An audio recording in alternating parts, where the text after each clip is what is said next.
নমস্কার বন্ধুরা, আরও একটা ছোট্ট ব্লগের সাথে সবাইকে অনেক অনেক স্বাগত। আশা করি সবাই খুব ভালো আছেন। আজ শুভ বৃহস্পতিবার, লক্ষ্মীবার। তো সকাল সকাল আমি মনে মেখে নিয়েছি, বুঝতে পারছেন শীতের সকাল। আদা, পেঁয়াজ, তারপরে ধনেপাতা, কাঁচা লঙ্কা দিয়ে খুব ভালো করে মুড়ি মেখেছি।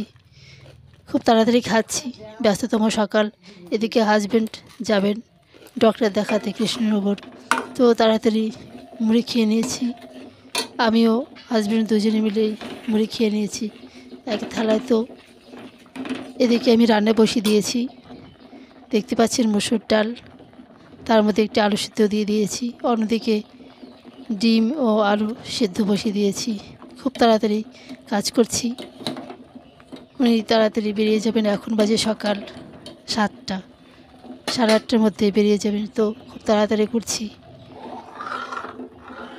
মেয়ে মানুষের কোনো মূল্য থাকে না সংসারে যদি কাজ না করা যায়।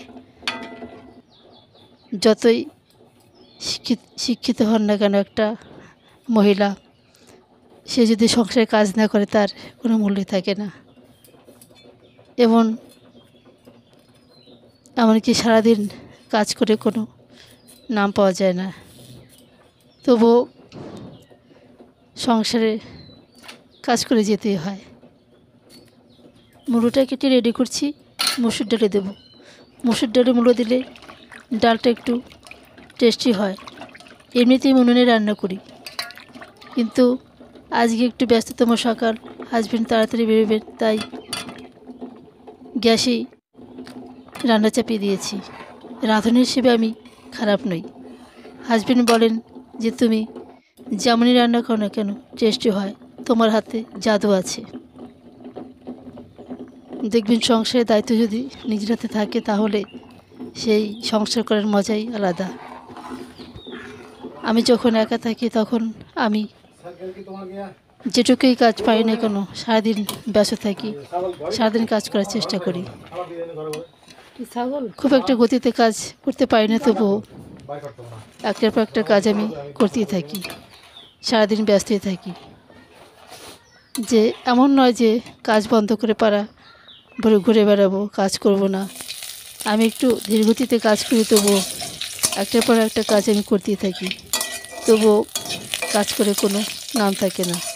শাশুড়ি মা যখন থাকেন তখন অনেক কাজে হেল্প করেন, রান্না করেন। তো উনি রান্না করেন বলেই যে আমাকে বসে খেতে হবে এমন কথা নেই। উনি যেমন রান্না করেন তেমনি আমিও বাড়ির অন্য সব কাজ করি ওনার সাথে সমান, তাহলে আমি কাজ করে এগিয়ে যাই। তো তবুও অনেক কথাই শুনতে হয়, হাজব্যান্ডও অনেক কথা শোনান, শাশুড়ি মাও শোনান। যতই শোনান না কেন তবুও তারাই আবার আমাকে ভালোবাসেন। এদিকে বকা দেন, অনেক কথা শোনান, পরক্ষণেই আবার অনেক ভালো ভালো কথা বলেন। শাশুড়ি মা আবার ডেকে বলেন যে স্নান করো, খাওয়া দাওয়া করো। ওনারা যে আমাকে বকেন, অনেক কথা বলেন, পরে ওনারা অনুতপ্ত হন, অনুশোচনা করেন যে হয়তো কথাগুলি বলে ভুল করলাম।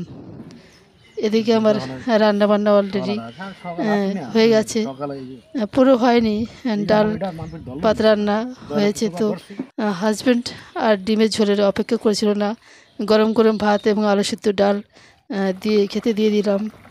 এদিকে ডিমের ঝোল হচ্ছে, হাজব্যান্ডের খাওয়া হয়ে গেছে।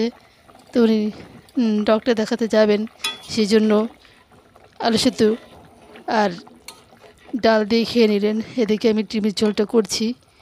খুবই ব্যস্ততম সকাল, এখন বাজে সকাল 8টার একটু কম বাজে, মোটামুটি 8টা বাজতে 10 মিনিট বাকি। তো এদিকে হাজব্যান্ড রেডি হচ্ছে যাওয়ার জন্য, আর আমার ডিমের ঝোল নামতে চললো। তো অলরেডি হাজব্যান্ড বেরিয়ে গেলেন বাড়ি থেকে, দেখতে পাচ্ছেন যাচ্ছে। বাড়ির সামনে ভাসুরের বাড়ির সামনে নয়, বাড়ির একটু সাইডে বড় ভাসুর, যেটা শ্বশুরের বড় ছিল, উনি এখন আমাদের গ্রামের মেম্বার। তো দেখতে পাচ্ছেন বাড়ির সামনে খুব সুন্দর প্রাচীর দিয়েছেন উনি। উনি এমনি একজন কর্মী মানুষ, বাড়িঘর করতে, ভালো কাজ করতে খুব ভালোবাসেন। দেখতে পাচ্ছেন সুন্দর একটা বাড়ি করেছে, তার সামনে দিয়ে প্রাচীর দিয়েছেন আর কি। আমার যা হচ্ছে অফিসার, সেল ট্যাক্সের প্রিসাইডিং অফিসার, তো উনি রিটায়ার, তাই কলকাতায় ফ্ল্যাটে থাকেন। তো রিটায়ার হওয়ার পর গ্রামের বাড়িতে চলে এসেছেন, তাই গ্রামের বাড়িটা একটু ঠিকঠাক করছেন। আর ভাসুর যেহেতু মেম্বার, তাই ওনাকে এখানেই থাকতে হবে। তাই ভাসুর যেহেতু মেম্বার, তাই ওনাকে এখানে থাকতে হবে। তাই বাড়িটা সুন্দর করে সাজাচ্ছেন, বাড়িটা করেছেন, আবার বাড়ির সামনে দিয়ে প্রাচীর দিচ্ছেন। তো হাজবেন্ডে এগিয়ে দেওয়ার পর আমি আপনাদের একটু ভাসুরের বাড়ির সামনের পরিবেশটা দেখালাম। দেখতে পাচ্ছেন মিস্ত্রিরা কাজ করছে। তো বন্ধুরা, অনেক কিছু আপনাদের দেখালাম। তো আজকের ব্লগটা এখানেই শেষ করব। সবাই ভালো থাকবেন, সুস্থ থাকবেন। ও আমার চ্যানেলে নতুন হলে অবশ্যই আমার চ্যানেলটাকে সাবস্ক্রাইব করে আমার পাশে থাকবেন।